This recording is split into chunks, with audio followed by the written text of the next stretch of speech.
그러니까 역대 최고의 PER을 기록하고 있는 게 엔비디아이기 때문에 그 소프트웨어 매출이 자동차 판매에서 들어오는 매출보다 더 커질 수도 있다. 이렇게 우리가 기대를 해볼 수가 있을 것 같습니다. 그래서 똑같은 부분에 대해서 다른 관점을 가지고 이야기를 하거든요. 그래서 제 나름대로 보는 거죠. 누구 말이 더 맞는지. 기업에 대한 그 오너의 관점을 가지고 장기간 좀 재미있게 투자를 진행하셨으면 한다. 그 다음으로 이제 헬스케어에서 많이 부각되고 있는 게 지금 코로나 때문에 확 부각이 됐죠. 이 원격 진료. 예. 뭐 한국에서는 뭐 규제 산업이긴 한데 지금 미국 같은 경우는 어떻습니까? 자유로운 건가요?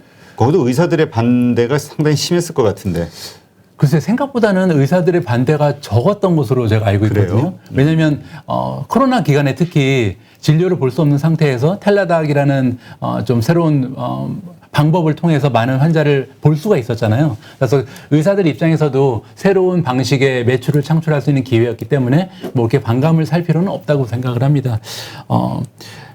방금 전에 이제 텔레닥이라는 기업을 네. 제가 말씀을 드렸는데 이 기업이요, 그 규모가 엄청납니다. 미국 전체 인구의 25%가 멤버로 가입이 되어 있거든요. 아, 그래요? 상당한 숫자인데요? 예, 그래서 한국에서는 원격 진료를 거의 사람들이 안 받아보잖아요. 지금 아직까지도. 일단 거의 지금 일단 그 규제로 이렇게 풀어주는 데가 이렇게 좀 이 코로나 때문에 그것도 잠깐 어디 이렇게 한시적으로 몇몇 지역에서만 하는 걸로 알고 있거든요. 예, 예. 그러니까 일반적으로는 이거는 할 수 없는 규제 산업이라고 봐야죠. 한국에서는. 그렇죠. 근데 이제 미국에서는 인구의 4분의 1이 멤버로 가입된 기업이 있을 정도니까 그렇죠. 지금 원격 진료가 굉장히 활성화됐구나라고 우리가 생각을 해볼 수가 있을 것 같습니다. 네. 지금 말씀하신 텔라닥, 이게 비슷한 원격 진료 회사들이 참 많이 있잖아요. 많이 있는데 그 가운데 이제 좀 대장주가 텔라닥이라고 보면 되는 건가요? 1등이 텔라닥이고 2등이 이제 아멜이라는 데가 있습니다. 아메리칸 웰이 있는데 그 아멜은요, 텔라닥이 가지고 있는 그 방문자 수 있죠. 방문자 수의 반도 되지 않습니다. 아, 그래요? 따라서 규모에서 지금 좀 많은 차이가 있다고 봐야죠. 따라서 1등이 확실한 텔라닥이 하나가 이제 1등이 있고 그 후발주자들이 조금 이제 많이 뒤쳐져 있다. 이렇게 정리를 하면 될 것 같습니다. 네, 그렇군요. 제가 이게 몇 달 전에 한 2달 전인가 그 기억이 되는데 이 텔라닥도 그렇고 아멜도 그렇고 우리가 이제 코로나가 좀 괜찮아지고 위드 코로나 이야기가 나오면서 그 부정적인 리포트들이 쫙 나오는 것 같더라고요. 이제 성장세가 둔화될 것이다 뭐 이런 식의. 그러니까 또 주가가 확 밀리더라고요. 예. 근데 이제 다시 또 코로나 이제 확산세 뭐 이런 것 때문에 또 이렇게 오르는 것 같고. 그러니까 이게 정말 말씀하신 대로 우리가 예측을 하고 들어가면은 이게 쉽지가 않을 것 같아요. 이 성장주들 특히 미국에. 맞습니다. 텔라닥 같은 경우가 사실 제가 가지고 있는 종목들 중에서도 주가가 상당히 많이 빠진 종목 중에 하나거든요. 그래서 지금 댓글 같은 거 읽어보면 텔라닥 어떻게 돼요? 이렇게 이제 물어보시는 투자자분들도 많이 계신데 정말 장기적으로 보셔야 되는 종목 중에 하나고요. 텔라닥은 저는 그 유행을 보고 투자를 한 건 아닙니다, 사실. 이 팬데믹에 관계없이 텔라닥이 제공하는 원격 진료라는 비즈니스 모델이 가면 갈수록 우상향할 거라고 저는 생각을 하거든요. 단편적인 예가 사실 방금 전에 말씀하신 것처럼 올해 들어서 원격 진료는 뭐 더 이상 성장 못할 것이다. 이런 전망도 굉장히 많았어요. 그렇죠. 이커머스랑 마찬가지로. 그런데 실제로 뚜껑을 열고 보면 예전처럼 막 100%씩 올라가지 못하더라도 꾸준히 한 40%씩 성장을 하고 있는 게 텔라닥이거든요. 그래서 이게 단순한 변화가 아니고 어떻게 보면 인류가 진화하는 모습이다라고 저는 정의를 내리고 있습니다. 네.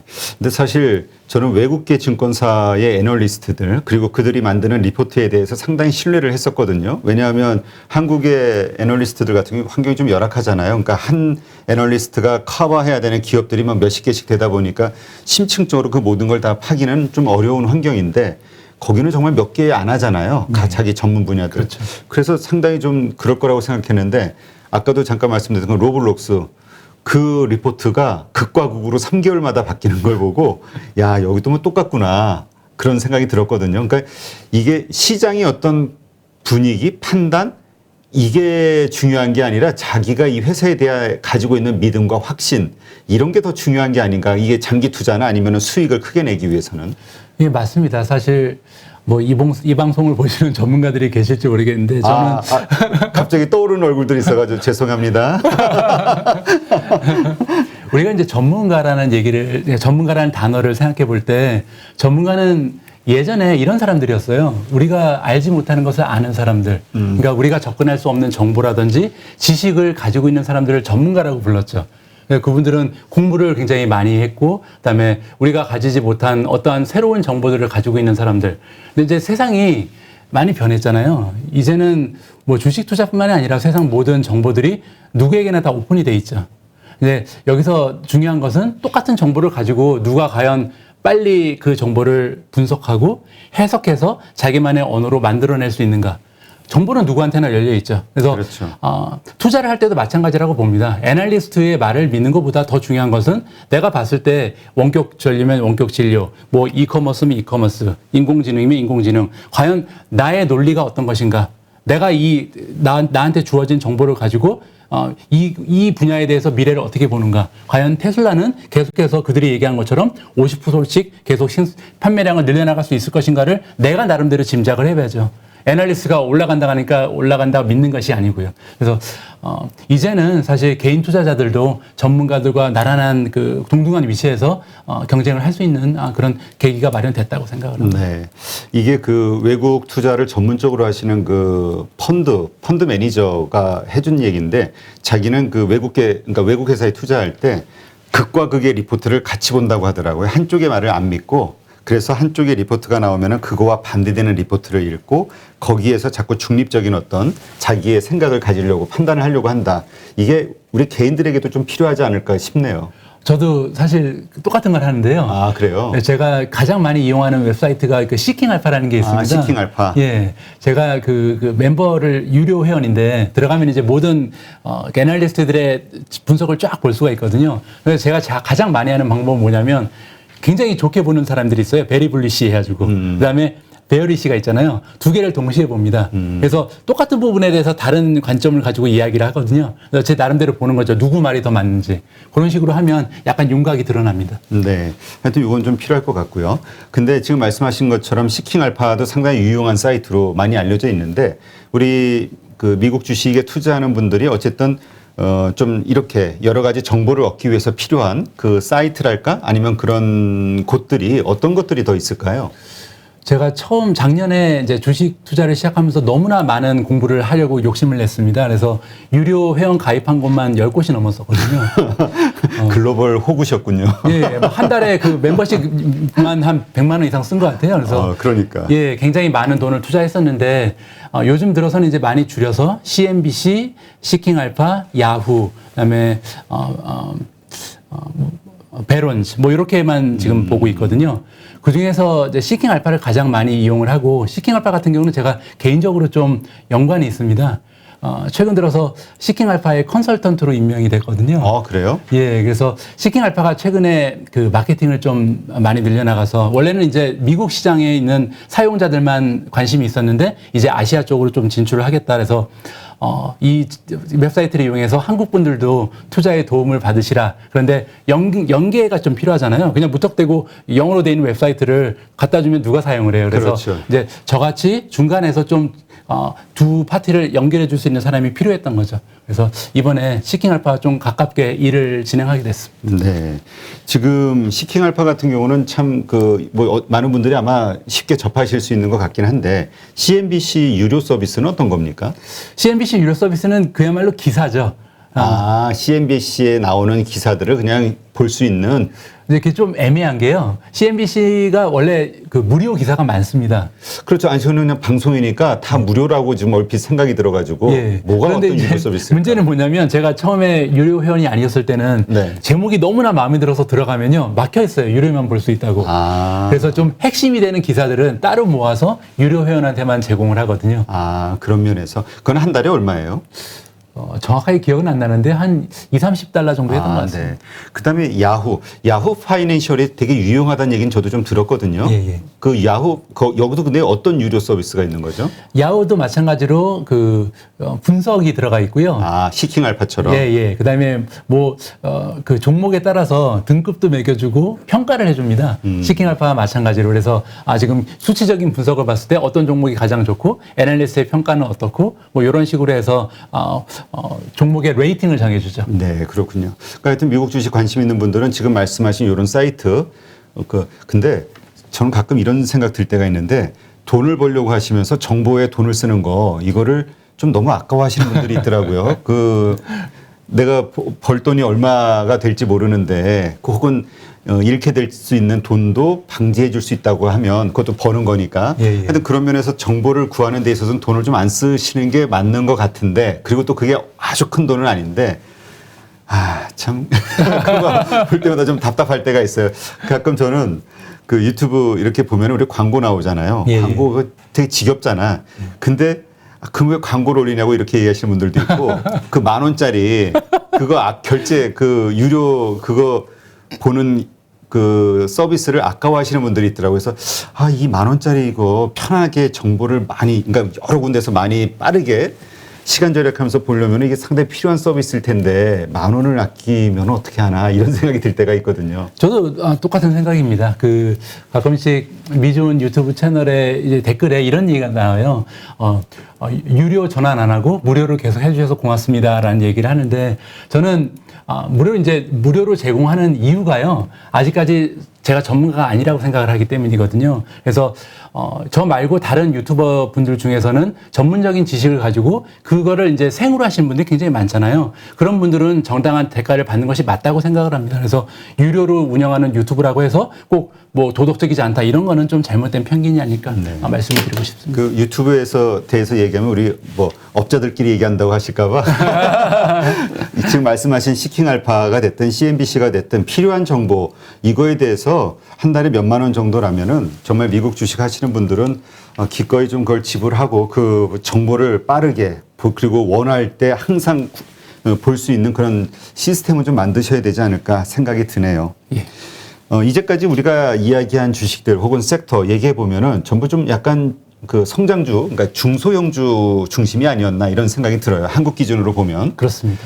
그러다 보면은 이제 왜 우리 빅테크 기업들은 없냐, 우리 뉴스에서 많이 듣는 대기업들 주식은 없냐 이렇게 얘기하실 것 같아서 그 구글, 테슬라 사실 한국에서 지금 뭐 전에 얼마 전에 제 방송 보니까 14조인가 테슬라에 투자한 한국 자금이 뭐 그렇다는 얘기도 얼핏 제가 들은 것 같은데 하여튼 테슬라를 제일 많이 투자했더라고요. 예, 맞습니다. 이런 기업들.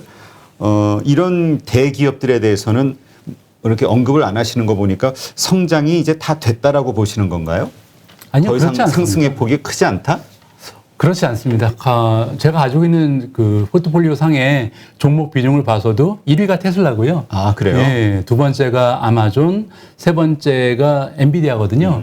그래서 제가 볼 때도 그런 종목들이 가장 좋다고 보고 있고 그렇기 때문에 이제 비중이 높아진 거죠. 최근에 들어서 사실 방금 전에 말씀드린 것처럼 투자자들이 중소형주에 많이 모이고 있기 때문에 우리가 이런 얘기를 많이 하게 되는 것 같아요. 미국 시장도 마찬가지로 그랬거든요. 주식 시장이 오랫동안 우상향을 하다 보면요. 모멘텀 투자로 많이 변해가는 것 같아요. 그래서 사람들이 막 하루에 10%씩 올라가는 거 찾기 위해서 막 혈안이 돼 있죠. 그래서 이런 분위기가 되기 때문에 지금 빅테크가 약간 주춤해 보이는데 빅테크 기업들이 지난 한 달 동안 성적표를 보면 나쁘지가 않습니다. 한 5%에서 한 10% 정도 올라갔거든요.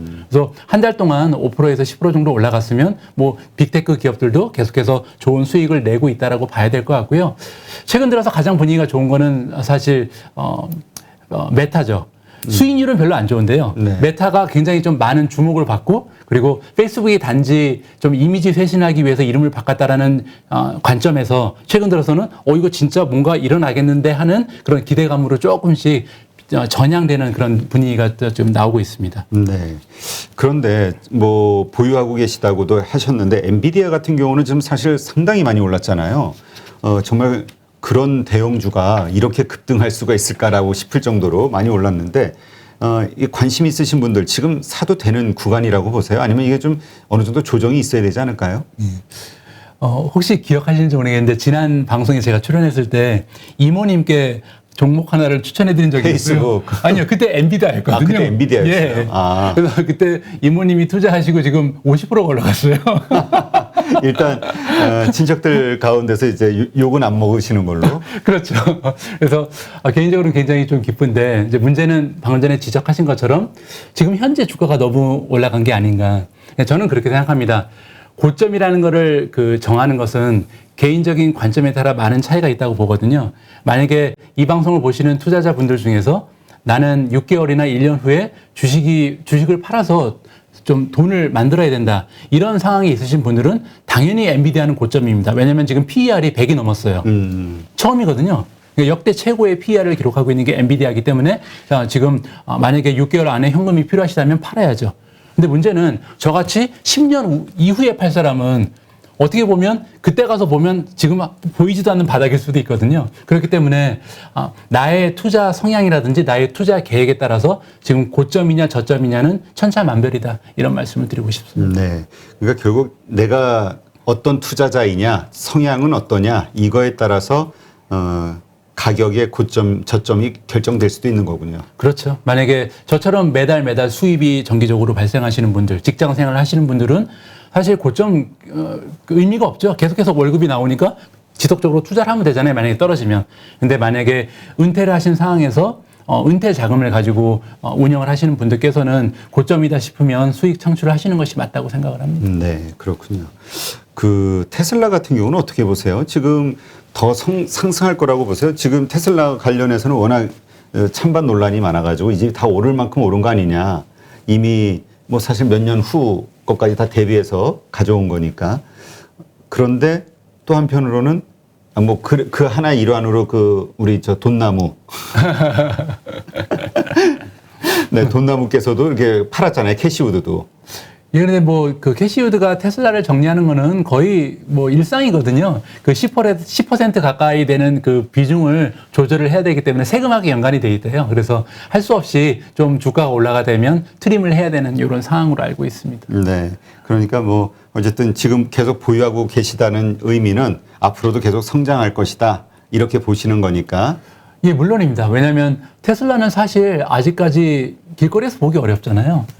한국뿐만이 아니라 미국은 조금 나을지도 모르는데 전 세계적으로 아직 길거리를 가면서 현대 소나타를 보는 것처럼 막 볼 수 있는 차가 아니죠.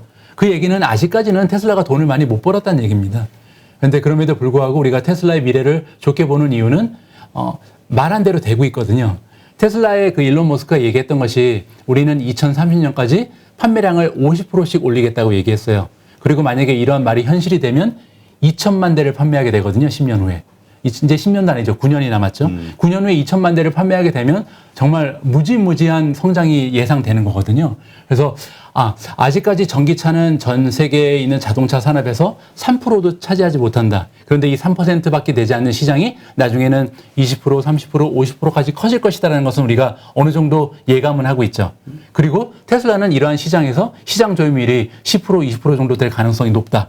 이러한 그 단순한 논리만 가지고도 테슬라는 굉장히 투자 가치가 높죠. 그런데 여기에 더해서 또 하나 중요한 거는 자율주행이죠. 자율주행은 구동 모델이고요. 구동 모델이라는 것은 반복 매출이죠. 그 얘기는 뭐냐면 테슬라가 올해 10만 대 팔고 내년에 10만 대 팔고 10년 동안 10만 대씩 밖에 못 판다 해도 10년이 모아지면 100만 대가 되는 거잖아요. 그러면 10년 후에 테슬라가 벌어들이는 자율주행에서의 매출은 10만 대 기준이 아니고 100만 대 기준인 거죠. 그러니까 가면 갈수록 이 소프트웨어 쪽에서 들어오는 매출이 기하급수적으로 올라간다. 그렇게 되면 나중에 정말 그 소프트웨어의 매출이 자동차 판매에서 들어오는 매출보다 더 커질 수도 있다. 이렇게 우리가 기대를 해볼 수가 있을 것 같습니다. 네. 근데 요즘 한국에서는 애플카에 대해서 기대감이 많이 크잖아요. 근데 이건 미국에서도 마찬가지인 것 같고요. 애플 같은 경우는 이미 소프트웨어 플랫폼을 가지고 있잖아요. 그러니까 이미 많은 소프트웨어들이 보유하고 있는 거나 마찬가지니까 여기가 만약에 했을 때 자동차에서 사용할 수 있는 모든 소프트웨어 그냥 바로 접목시키면 되니까 애플의 잘하는 거 있잖아요. 수직 계열화해가지고 아주 낮은 가격에 생산하고 판매하고 이익 높게 하고 또 애플에 대한 브랜드도 가치도 있고요. 그래서 미래의 승자는 애플카가 되는 거 아니냐 이런 생각하시는 분들도 있긴 하거든요. 이 부분은 어떻게 보세요? 저는 솔직히 좀 회의적입니다. 그래요? 예, 왜냐하면 방금 전에 말씀하신 것처럼 애플은 사실 모바일이라는 형태를 자동차로 옮기기만 하면 되는데 안 하고 있었잖아요. 근데 안 하고 있었던 것이 결정적인 패인이라고 보거든요. 좀 늦은 감이 있습니다. 왜냐하면 결국 자율주행은 인공지능이거든요. 인공지능에서 가장 중요한 건 사실 데이터죠. 데이터에서 이미 너무나 뒤떨어진 면이 있고요. 그게 첫 번째고, 두 번째는 뭐냐면 애플은 잘 아시는 것처럼 핸드폰도 외주를 줍니다. 생산 공장을 가지고 있지 않거든요. 그렇죠.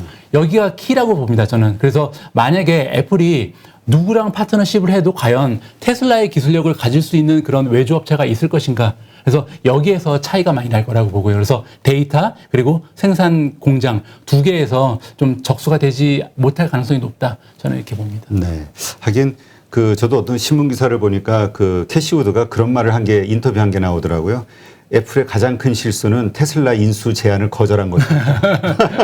맞습니다. 네, 알겠습니다. 네, 오늘도 이렇게 해서 미국 주식으로 은퇴하기 책의 저자이신 최철 대표님과 함께 미국 주식 그리고 미국 시장에 대한 이야기를 좀 나눴는데 마지막으로 이 미국 주식 투자 고려하고 있거나 아니면 이제 지금 하고 있으신 분들 그런데 뜻대로 잘 안 풀리시는 분들도 있을 거고 아 역시 미국으로 오길 잘했어 만족해하는 분도 있을 텐데 일단 이런 분들에게 마지막으로 좀 드리고 싶은 말씀이 있으면 네, 한번 하시죠.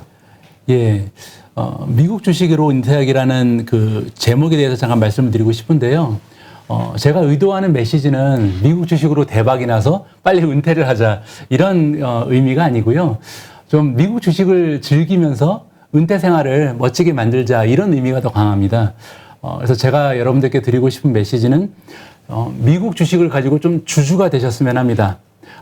한국에서 직장 생활하면서 힘들다, 직장 그만두고 싶다, 뭐 이런 생각하시는 분들 많이 계시잖아요. 주식 투자라는 것은 어떻게 보면 한 기업의 오너가 될 수 있는 기회입니다. 그런데 이런 기회를 좀 가지고 수 있는데도 불구하고 주주의 그 자리를 포기하시고 어떻게 보면 그 즉석복권 사가지고 긁는 식의 좀 초라한 모습에 주식 투자하시는 분들이 굉장히 많거든요. 그래서 이런 좀 초라한 모습 버리시고 당당히 주주로서 분기 보고서 나오면 좀 평가도 해보시고 기사 보시면서 인수합병이 좋은 게 됐네 이번에 좀 비즈니스 모델이 확장되는구나 칭찬도 해주고 또 어닝이 잘 안 나오면 컴플레인도 하시면서 좀 기업에 대한 그 오너의 관점을 가지고 장기간 좀 재미있게 투자를 진행하셨으면 한다 이런 말씀을 드리고 싶습니다. 네, 알겠습니다. 네, 오늘 이렇게 좋은 인사이트 함께 해주신 최철 대표님 감사합니다. 예, 불러주셔서 감사합니다.